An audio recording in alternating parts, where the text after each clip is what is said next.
Vous le savez, tout au long du mois d'octobre, France 2 participe à la mobilisation pour la sauvegarde de l'environnement. Mais dans ce domaine aussi, il y a des sujets qui fâchent. Les éoliennes, par exemple.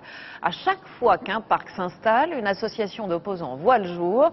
Principale récrimination, la pollution visuelle, mais surtout le bruit. Pourtant, les nouvelles installations ont fait beaucoup de progrès dans ce domaine. Reportage à Coran, dans le Cantal, où 5 éoliennes ont semé le vent et récolté la tempête. Gilles Marinet, Arnaud Wust. Il y avait un pâturage et puis tout a changé. Une autre dimension, 146 mètres, 3 mégawatts. Les 5 éoliennes les plus hautes et les plus puissantes de France sont fichées depuis quelques mois dans ce coin de terre du Cantal. Ça nous enlève nos crêtes parce qu'on ne voit plus qu'elles, notre ligne d'horizon et nous les voyons mais à des kilomètres à la ronde. Et on les entend beaucoup trop au dire de cette poignée d'opposants qui nous entraîne au pied d'un pylône.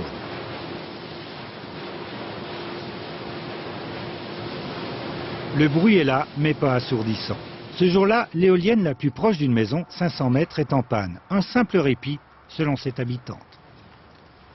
C'est un bruit fatigant, quoi. Sans arrêt, qui tourne.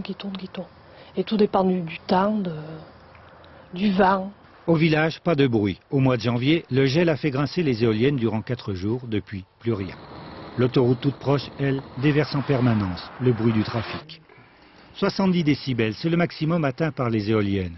Pour le professeur Chouard, auteur d'un rapport destiné à l'Académie de médecine, on est loin des méfaits causés par les autoroutes, aéroports ou même l'usage des baladeurs. Ce sont des bruits qui sont supérieurs à 40-50 décibels, qui peuvent aller jusqu'à 70, mais ça n'a rien à voir avec des bruits de 100 et 100 dB qui abîment l'oreille. Non, ça n'abîme pas l'oreille, mais ça fatigue.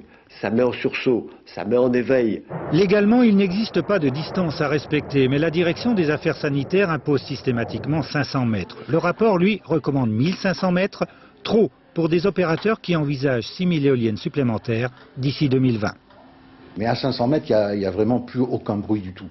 Donc aller à 1,5 km, ça serait stériliser inutilement le territoire, donc c'est pas acceptable. Les 2000 éoliennes déjà en fonction ont été implantées après enquête publique et études d'impact, notamment sonore. Il manque toutefois les résultats d'une étude globale menée actuellement par l'INSERM, la première du genre.